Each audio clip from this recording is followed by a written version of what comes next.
Good morning, Mike. Good morning, Pete. How y'all today? We're doing well. Rick, how are you this morning? I'm doing good, doing good. Man, the word for this weekend was Sirius. Now we're serious on NASCAR 90, but I'm telling you, the word this weekend was Sirius. When you watch the races at Dover, I mean, you can tell things are serious. The chase for the Cup is, and drivers are driving hard, and crews are at their limits. But I watched all day long drivers and crews trying to fix their cars all day for a good finish at the end because they're really taking this chase serious. You know, we hear from drivers that every time they strap into a race car, they're given 100% maximum effort. However, it seems like this time of year, that maximum effort gets superseded by a little extra effort. Guys digging a little deeper. How is that possible? If we're given 100% already, how can we dig deeper and give more? Well, it's going how bad you want it. I mean, that line wanted to move this weekend. I moved that line up above Hamlin, before this weekend started, and it really wanted to move all day long. It was kept wanting to rise, go down, look like telemetry going on, and it's like it really didn't. I mean, there's still 11 guys in this chase. And, I think, and I hate it for Joe Gibbs racing and all that, but that's just how I feel. But, it's just like Kurt Busch. He easily could have finished second or third or fourth, somewhere along in there, and just brought the car home and all that. He put it on the outside, and he put a move on Jimmy Johnson there at the end, went on, took the lead in the clean air and all that kind of stuff, and won the race. He wanted to win. How much do you think that win meant for Kurt Busch, Rick? Not just to win in the chase, but to beat his, as he called, arch rival, Jimmy Johnson, in the process. Well, you look at it like this. I mean, if you took Kurt Busch's heartbeat, it looks like the heartbeat of America. I mean, it's going up and down every week, and one week he bashes his engine builder, the next week he bashes his car, next week he bashes his crew chief, and I mean, for that team to embrace the driver, the crew, the car, the owner, sponsor from week to week is a really tough thing to do because it acts like there's a lot of attitudes involved over there, and all of a sudden you come down to it when the green flag drops, they're there to win. And so be it. If that's the way you run business, and if that's successful, if you got to demand things, slap the desk, holler, whatever.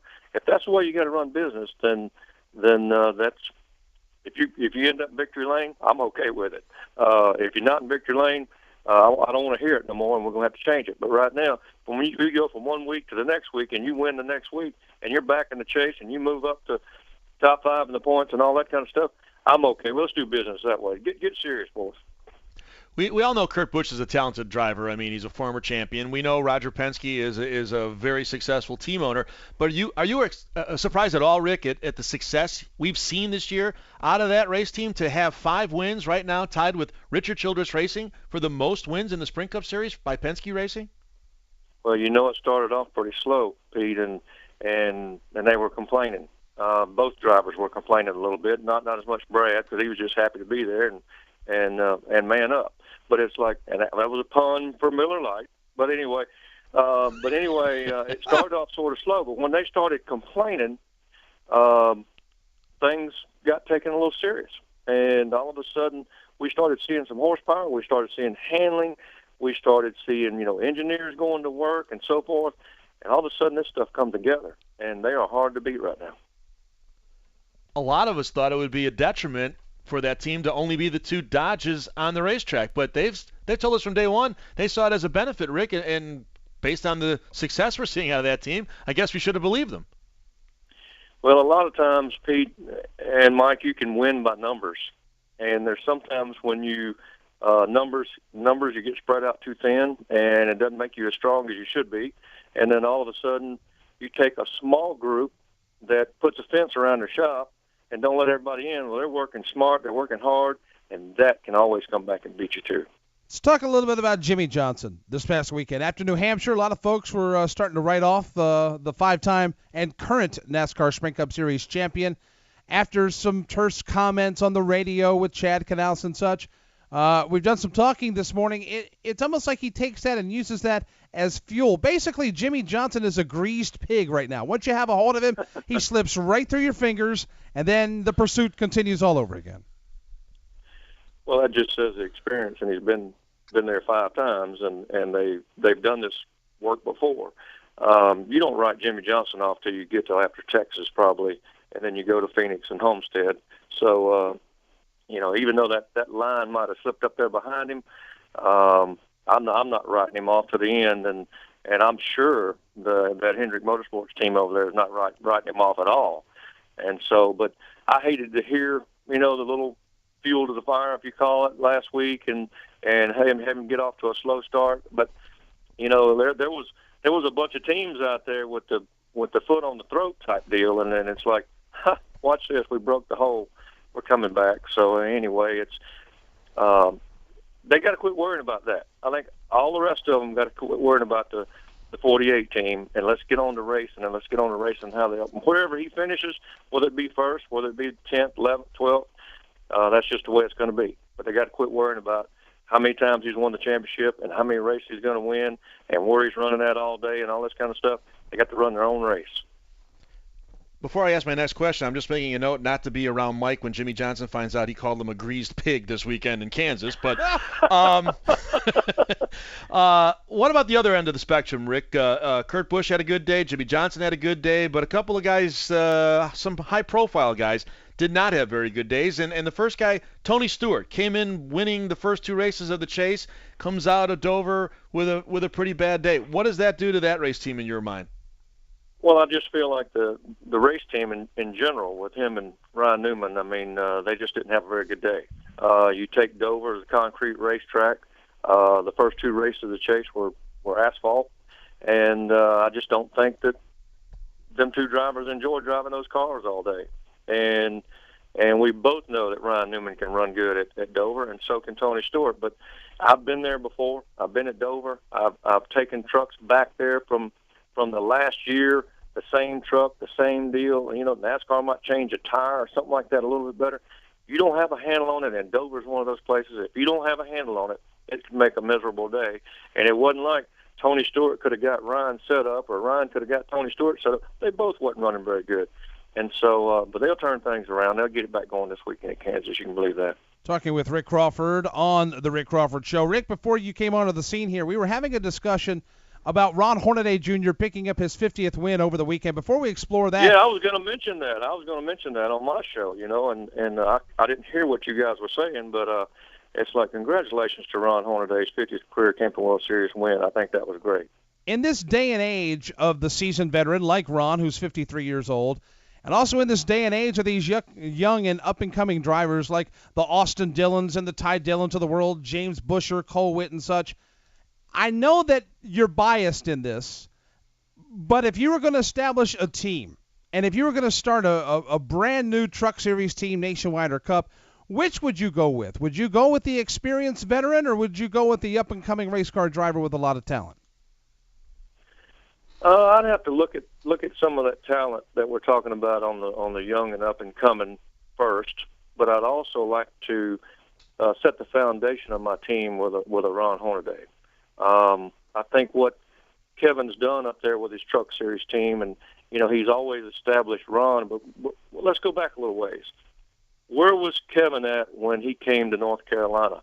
I'm talking about before Childress. I'm talking about before Nationwide, before trucks, and all this kind of stuff. He was sleeping on the couch over Ron Hornaday's house. Mm-hmm. So, he took care of the man. The man took care of Kevin. Now, look where Kevin's at, and he's taking care of Ron. I hate to see that truck team go awry because I think Ron's still got a few more good years left in him. He's what you would want as a base for that race team. He knows how to talk to young drivers. He knows how to deal with them on the racetrack. He can show you how to drive hard. And, you can tell the guy's intense, the guy's driving hard because sometimes he still makes mistakes. That's not always bad. That's not a bad thing. It's just like having the racehorse and holding the reins back. He's not going to win that way. Turn him loose. Let him go. He might have a bad day, but he's going to win you a bunch of races that year, and he's going to win you championships just like he is, 4-time champion, and he's not rode off yet. I looked at it the other day. I looked at the points after Kentucky. He's right there. He's right there with the points. And if he hadn't had that one little penalty there, he'd even be closer to the top. And so that's one of them things. But he's like Jimmy Johnson. You never can count out Ron Hornaday. Yeah, I totally agree. And we were saying earlier how much he has meant, to the series with that 50th win. We got a pretty tight point battle there going, and I agree with you. I would keep Hornaday in there.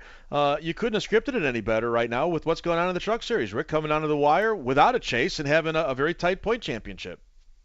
No, everybody's talking about the new point system and all that kind of stuff. I think NASCAR's made the right decision. And as we get down toward the end of the year, I realize that points position can't change very much because the points don't, what I'd call, pay a lot per finishing position. But they can move, folks. They can move because they got 43 positions to move around in.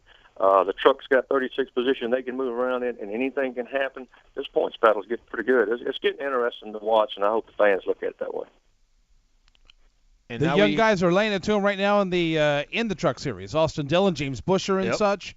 Ron's got some ground to make up on that. Coming up, we got a few good races, namely Las Vegas Motor Speedway for the Truck Series. I remember watching you guys race out there when the series was first coming to life back there in the mid '90s. The fans love NASCAR out in Las Vegas. There's no doubt about that. The track in its flat days was a hotly contested event. And since the reconfiguration that they've done there at Las Vegas Motor Speedway, putting some more banking in the corners, seems like that is that's a truck-friendly venue as well as far as the competition is concerned. Absolutely. And it's a town of fun too. I mean, all the Truck Series teams go out to Vegas. They go out there to have a good time. I tell you what, most of the hotels open their arms out to the teams. You can tell them because they're on the side of some of those race trucks. I know we go out there, and Mr. Gone takes care of us at South Point Hotel and Casino out there in Spa. But when we go to the racetrack, that's a tough place. They've made banking to it. It's fast now. It's a tough place. It takes a toll on the vehicle. A lot of people don't understand that. There's some racetracks that's like we're going to finish. A motor can stand it. All this kind of stuff. The tires, drivers. You go to Vegas now with that new configuration. I mean, you're getting the max out of the engine. It has to handle. It's got to have the right front end settings and on it because you're going to blow a tire or something like that. Anything can happen at Las Vegas, but it's a great racetrack. I mean, it's built for racing. That was really cool. And it does have some character to it. It's got some character lines in it, and it does have some character to it. What's going on at Mobile International Speedway? We just ended up this weekend with the Lee Fields Memorial. I actually finished 5th in that race. I did not win my own race, folks, but I actually finished 5th in that race. I had a good time. It was a lot of fun. It's the first time I drove a pro late model with what they call a sealed engine under the spec engine, crate motor, if you will. So that was pretty. I had a rookie stripe on my car because I'd never drove one of those before. But anyway, I think the fans loved it. Bubba Pollard won his 23rd late model victory in 2011. I'm all over the Southeast.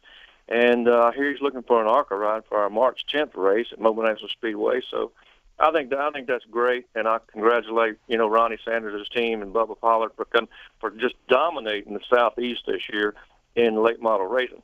Before I go, I got a commercial here. What do you got? On October 11th at 3:30 in Wilkesboro, it's the Benny and Terry Parsons Rendezvous Ridge Moonshiners Reunion and Revenuers Reunion.